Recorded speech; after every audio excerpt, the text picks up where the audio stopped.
Hello, my friends, and welcome back to the podcast. I'm your host, Dr. Zhanna, and today I want to talk to you about your practice efficiency. So, if you are someone who has a practice for maybe a couple of years, so you got busy, things are flowing, but now you feel like, oh my God, like we have holes in the schedule. Sometimes we run behind. Sometimes just goals are dropped, and it's so stressful. And I just feel like things could run a lot more efficient, but they're not. This episode is perfect for you. So, I'm going to share with you three main things, three biggest tips that I want you to implement, the areas I want you to look at that will instantly increase how efficiently you're running your days. Okay, ready? I actually am a big proponent. I've done the same thing for my businesses, and I actually love to bring other people to kind of take a look at my operations and my day to day, because I always believe that a second set of eyes is always better. And I literally do this with everything, right? We do this with cooking, right? Can you taste this? Does it have enough soul? Like, it's nice to have a second set of eyes, but before you invest into any expensive practice consultants or coaches and things like that, there are actually things that if you have time and a mental bandwidth to do, I want you to implement. And of course, as always with this podcast episode, there's going to be a worksheet that takes you through these three things, so that you don't have to stop what you're doing and start taking notes, but I've got you covered. I have it all in a worksheet for you as well. Okay.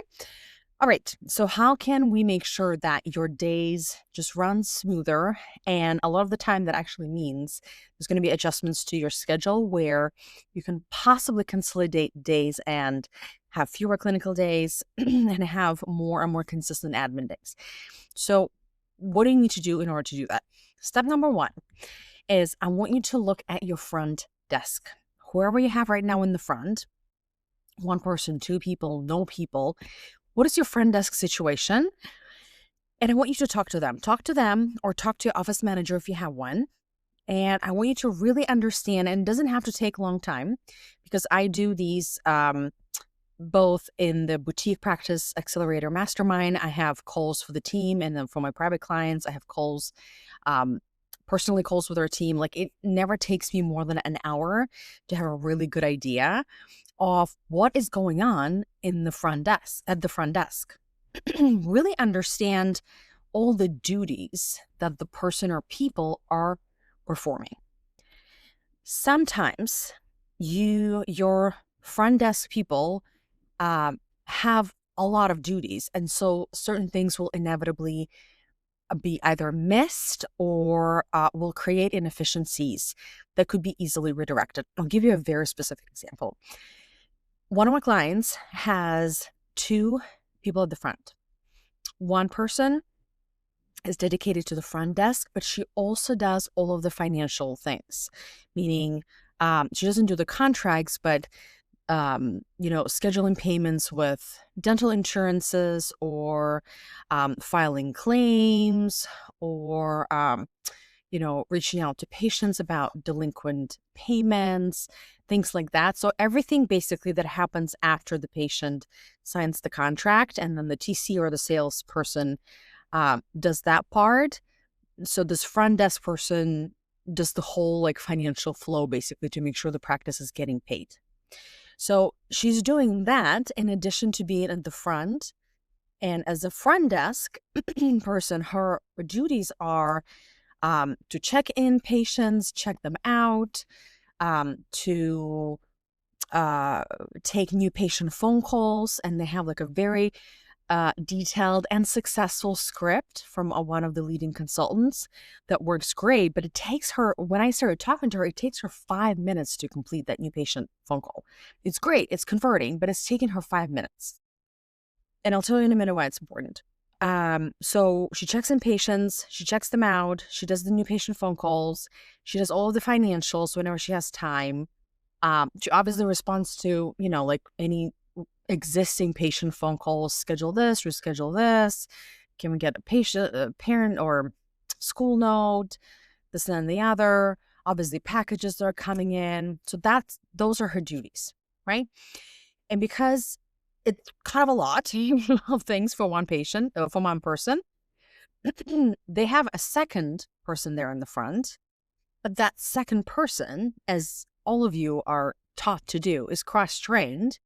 So that second person is also like a floater assistant in the back.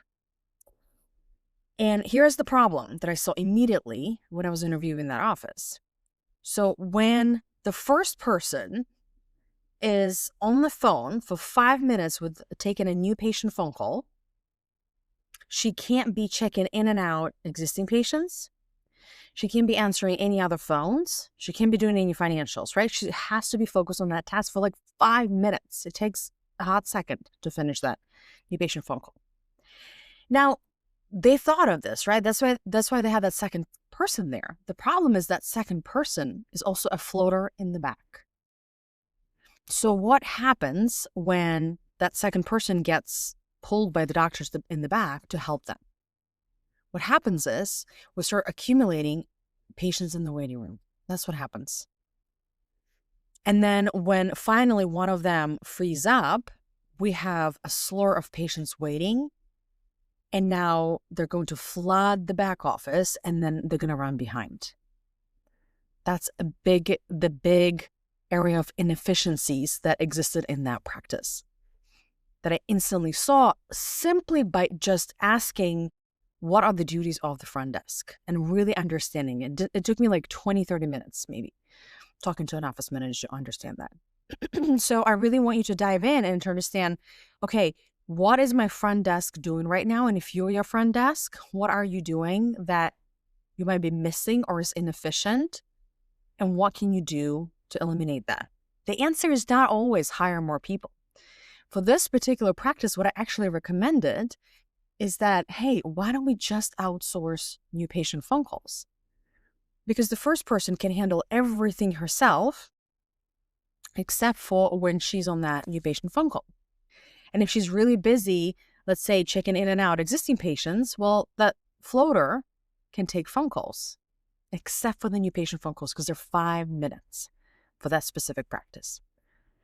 So a very simple solution was to hire a company to outsource new patient phone calls. Okay, so that's point number one. In order for you to 10x your efficiency in the practice is I want you to look at your front desk duties. Number two is be honest. Is every one of your back office assistants handling equal amount of patients? Be honest.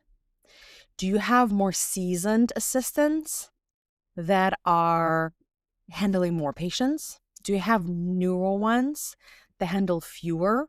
And so whenever you see that there's a lot of patients waiting or you're required on multiple chairs, you tend to grab on the faster, more experienced assistant instead of giving an opportunity to a younger assistant to learn to be faster and expect that from him or her. Be honest.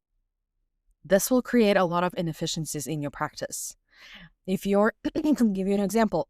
Excuse me, I'll give you a specific example. If your practice is set up, let's say, for 4 chairs, and you have 3 assistants, alrighty, it depends on the type of practice. It's already, a little tight, depending how busy you are. But now out of these 3 assistants, only 2 are really well trained. You really like your third one. She has amazing attitude. She's always on time. She's always smiling. But if you're honest, she's a little bit slower. Or maybe she's been with you for a very long time, and that's why she's slower, because she's a little older. Maybe she can't see as well. Maybe her hands are not there anymore. But you have this history, so you feel so bad for her. And maybe she's great with TLC patients. So you're just keeping her. You're like, I know she's not that quick, but she's very thorough, and she's really great with those difficult patients.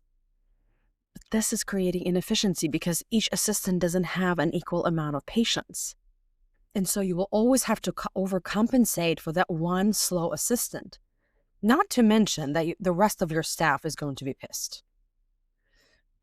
So I really want you to take a hard look at what's going on in your back office and start making decisions. Okay.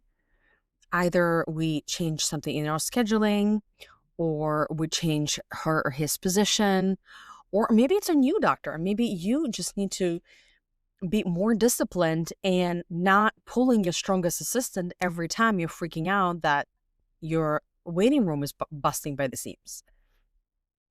And truly give every assistant equal amount of patience. Okay, so that's my tip number 2.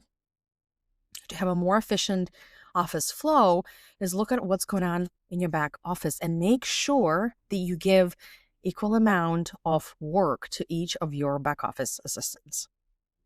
And my final tip is your scheduling template. I want you to look at your schedule, and I hope you have a template. And if you don't know what a template is, or you don't have a template, then definitely look into it. Template is, and that could be for any specialty, it is a basic layout of your entire day. Okay. We definitely have them in orthodontics, but I work with every other specialty. And so I know that every specialty could have templates, and some do. And the doctors that struggle the most with having stressful days are the ones that don't have templates. So template is basically you look at your day, let's say, I don't know, 9 to 5, and from 12 to 1 is lunch break. And then you have like several chairs, like patient columns. And then in each column, there are color coded appointments for different appointments. Like, for example, for orthodontics, we would have, let's say, chair 1 is going to have in the morning, it's going to be an hour-long appointment for bonding, right, to put braces on. And then after that, maybe there is like a couple of appointments for adjustments, 30 minutes. And then in the afternoon, we have one debond long, an hour appointment. And then the rest are just either 15 or 30-minute adjustments or emergency slots, right? And maybe the next second column is all adjustments that are like 30 minutes. And then maybe the far right column is only consults, which are an hour long. They're back to back to back to back, an hour long columns, right? And you can have it for, like I said, any specialty, depending on the type of procedures that you do, but they're color coded, these blocks of time, right? Like think of it as block schedule. You have like a block for gym, or a block for, I don't know, commute and cooking and things like that. And different codes, different colors of, different codes of procedures go in these blocks. It makes it very easy for your front desk to schedule patients, because somebody calls and they need a certain type of procedure, she just has to look at which day we have that block, color-coded block available. And then, of course, she needs to stick to it. Because some of you have templates, but you're overwriting them, or your staff is overwriting it, and then it's creating chaos, right? We obviously can't do that. So tip number 1 here, when it comes to your schedule, obviously make sure you have templates. Now, tip number 2, and that's something that a lot of you are missing, is doctor time. Okay? Unless you just started a practice and it's literally just you, maybe a front desk, or even literally just you, everything is doctor time. Unless you just started a practice, you have somebody on your team. And so each appointment is not only you working on the patient. Each appointment is divided between at least you and another person, sometimes 3 people, right? Like say it's a consult. It could be a records tech that takes them first, and then it's your TC, and then it's you. So what I want you to look at, and what I do for my clients, is I calculate doctor time. Each procedure requires different time from you, the doctor. And that is the most important part. So what I do is I literally print out schedules for patients, for my clients. And then I underline, like I talk to them and I ask them, okay, so how do you usually do this procedure? So at what point does the doctor come? Does the doctor come in the beginning? Does the doctor come in the middle, or at the end? And how much time do you typically spend per procedure? Then based on that, you literally just like outline with a highlighter, okay, this is my doctor time. Now look at your day, look at your template, and make sure that doctor time doesn't overlap. Because when it overlaps, that's when you need a saw to cut yourself in half to be in 2 chairs. But as long as your doctor time doesn't overlap, your day is going to run a lot smoother. I say a lot smoother and not perfect because, patients sometimes come in late and we have to account for that, or something breaks, or your team member has to redo an impression or something like that. Nothing is perfect, but your schedule is going to be so much more efficient, 10 times more efficient and optimized if you, one, have a template, and two, you optimize it, you organize it for doctor time, not just for procedure. All right, my friends, let's summarize. Let's recap the 3 things I taught you today in order to 10 times the efficiency in your practice are: number 1, find out what is your front desk duties and look if there are any gaps, overlap, or if there's anything that you need to outsource or eliminate altogether. Number 2, make sure that every assistant in your the back office assistant, has equal amount of load, equal amount of patients, okay? And number 3 is look at your schedule, make sure you have a scheduling template, and if you do, then look at the doctor time. That's where the money's at. You want to make sure that your doctor time does not overlap.